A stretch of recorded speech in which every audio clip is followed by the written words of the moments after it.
Hello and welcome back to another Rush Duel Links video. Today we're going to be updating our tier list that we made just before the GRF. And this is because of a few reasons. First off, obviously we're now post GRF, so we have a bit more data from the GRF to better kind of influence the tier list, as well as the fact that we had a new super mini box which did introduce some new cards to the game. We've also had a new restricted list which has taken some stuff off of the restriction list and added some stuff to the restricted list, as well as the fact that we've just had some more tournaments, which means we have more data to pick apart and take a look at. So this is the tier list that we left it last time. This is our pre-GRF tier list that we were like, these are the decks that we thought were the strongest going into the GRF. And for the most part, I think it was pretty accurate.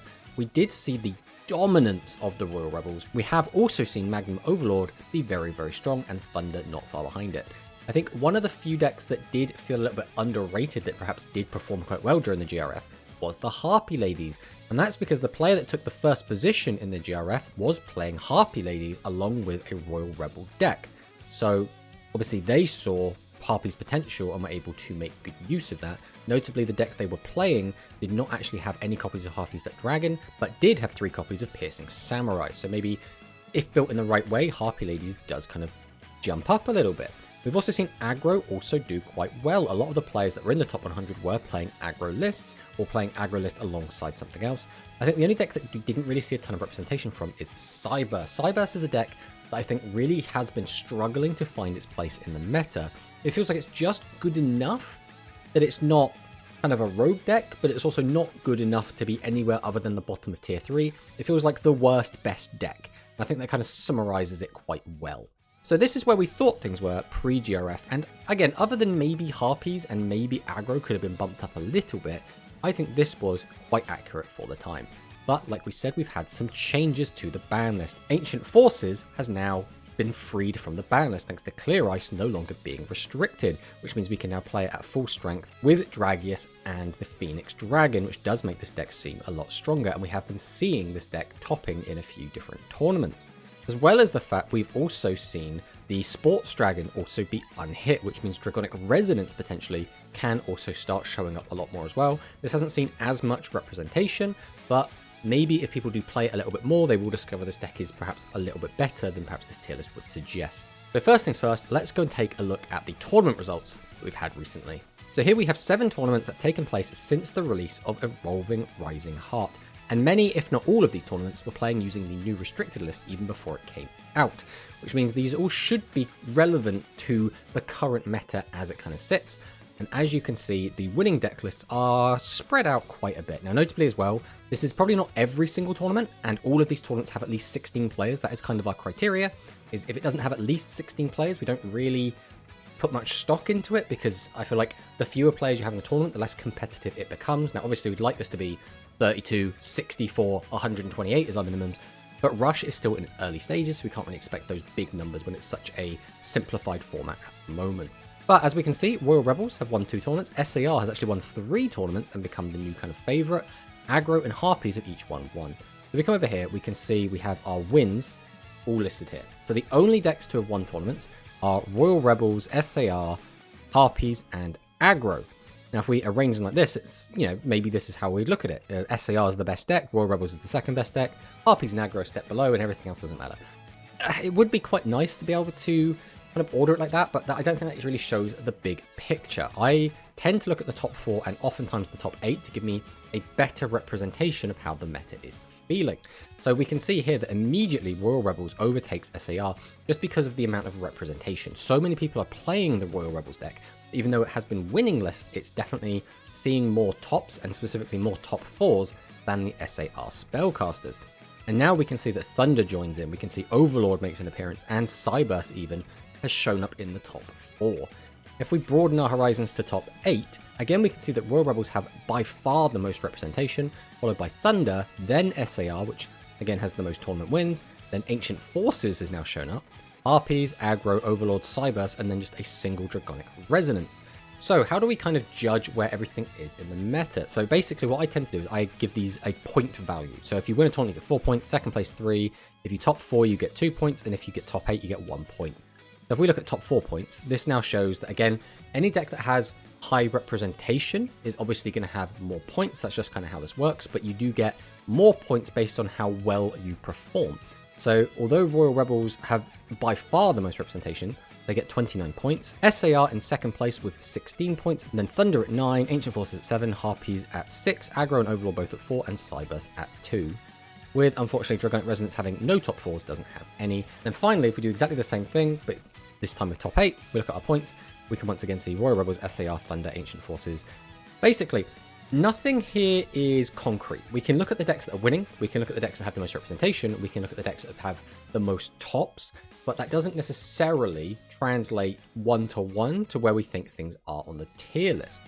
So SAR, for example, I do think both it and Royal Rebels deserve to be in kind of a tier 1 position.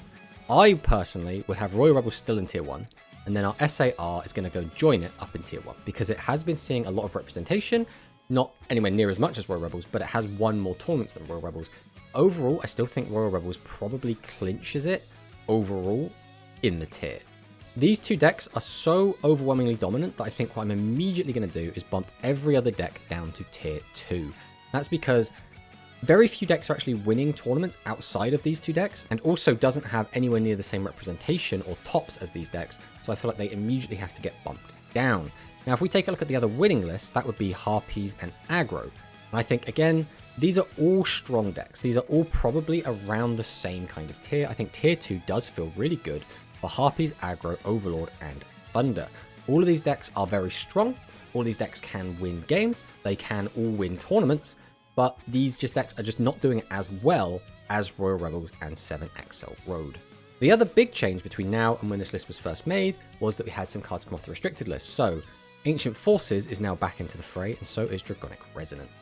Now, Dragonic Resonance does have the one top, so I think it is fair enough to say that it is now a tier 3 deck. It is a tiered deck. Ancient Forces has actually been doing quite well. If we go back to the stats real quick, we can see that Ancient Forces has had 3 top 4s, 5 top 8s for a total points of 7, which does put it above, point-wise at the very least, Harpies, Aggro, Overlord. So I think there is a argument to be made that this should be somewhere in the middle of tier 2 to kind of keep up with these other stronger decks. So Ancient Forces, I think I'm actually going to put...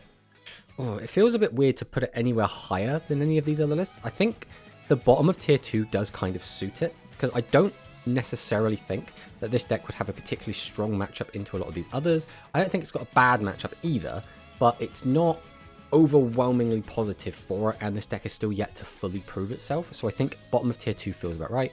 And Dragonic Resonance, again, has only had the one top, so it's very similar boat to Cyburst, so I think having them both here also feels fine. Also notably, although this does show the Trigger Drago, this is just representing aggro, so I don't think trying to fit every different flavor of aggro onto this list is really going to be beneficial. I don't think that's really going to show, like, oh, this aggro list is better than this aggro list. Fundamentally, they're the same deck with a few small changes, so I don't think it's really going to be that big of a deal if we just group them all into one. So already, this is looking, I think, a little bit more representative of the current format. Whereas before, it felt like we had these 3 giants in the Royal Rebels, the Magnum Overlord, and the Thunder. I feel like these decks are kind of fallen from grace a little bit, and Harpies and Aggro have really risen. As well as the fact SAR coming up is something I don't think many people saw coming. Now, I've always been a big fan of SAR. I have always performed quite well on this deck, and I've always said that I thought this deck was going to be pretty good into this meta because I think it actually has quite a good matchup into the Royal Rebels themselves.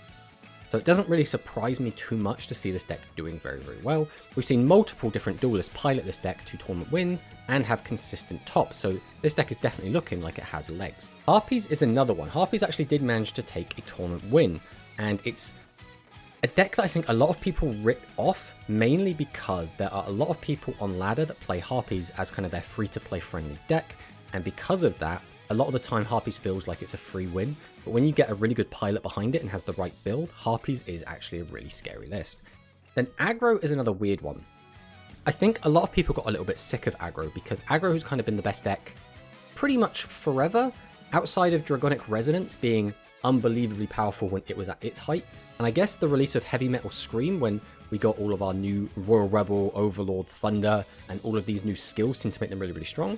Aggro has always kind of been around, and it's not really archetypical deck. It's just kind of Dragius, stuck with a bunch of beaters, and then you just attack face a lot. And I think a lot of people get kind of tired of that. So I think sometimes this deck will see less representation because people are getting a bit bored of it. But also I think it sees a bit more representation because the deck is very aggressive, hence the name. It's very Unga Bunga. It's very summon, tribute everything, Dragius, attack, summon out a bunch of 1500 vanillas, beat, and that's kind of all the deck has to do. So you can kind of switch your brain off and play it. And also, if you've already been playing it for months and months and months at this point, it's quite easy just to pick it up and play it again, because you've already got 5 months of practice with the deck, so you won't have to really think while you're piloting it.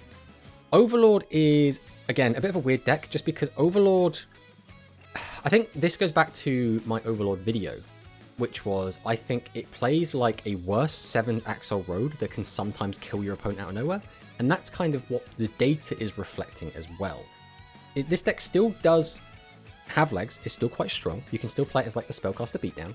You also have the Magnum Overlord as the backup win condition where you can just OTK your opponent and your opponent just gets really salty because you just summoned out a guy that had like 9,000 attack and just attacked over them for game, and that never feels great.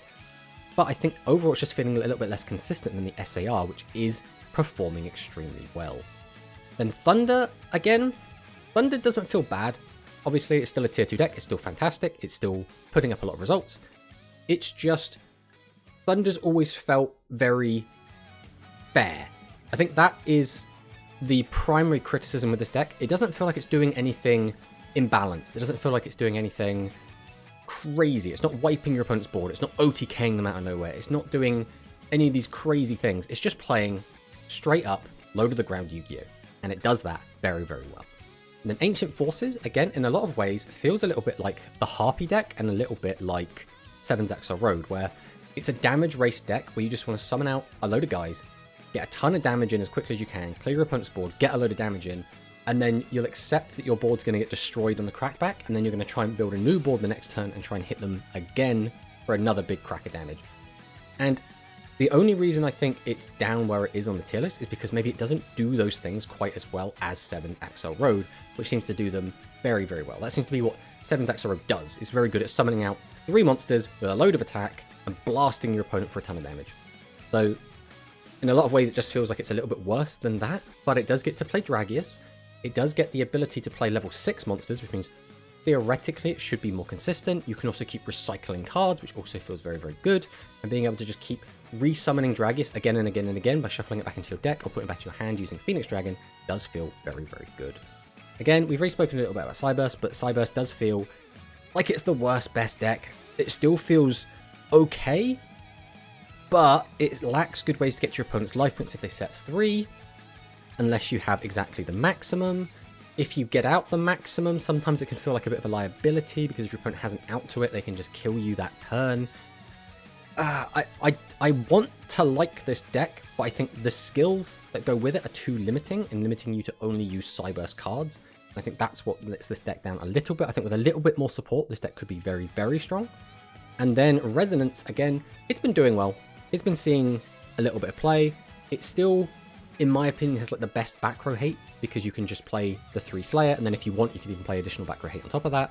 It still has the combo you can do using Dragonic Pressure, which can wipe the board and let you get in for some big damage, as well as the fact that it's still able to just play these monsters that can get these big attack boosts thanks to the skill. So I still think Dragonic Resonance is a very good deck. And then we look at the other potential decks. We're just not really seeing these decks. They're not really getting much representation. We haven't really seen Aqua in a while. We haven't seen anyone playing the Machines or the Yami Ruler, or, as much as it hurts to say, we haven't really been seeing anyone on the Psychics. None of these decks are really putting up results, but I think they potentially still could in the future. Again, I don't really see much of a point talking about a lot of these other decks, because these are all very much just rogue decks. But overall, because of the way that Rush works, having tiers sometimes does feel a little bit off, just because any deck can beat any other deck if you kind of get lucky enough, right? If you just draw the right hand, if your opponent bricks in just the right way, you will still be able to beat anything with anything, which I feel like is a little bit unique to Rush. Now, obviously, this is true for like most card games and in Speed, but in Rush, you can just draw a bunch of high-level monsters and not be able to play the game, right? That is just a thing that can happen. Now, it's not going to happen too often, but when it does, the games can just swing. If that just so happens to occur during the finals of a tournament, maybe one deck wins where one deck could have won if they just didn't brick, right? So this is just, again, a bit of fun. just where we think the meta is right now based on the data and based on a little bit of our own bias. But overall, I think I'm quite happy with the list, and I think this is quite an accurate representation of where the meta is right now. But thanks for watching, and I'll see you next time.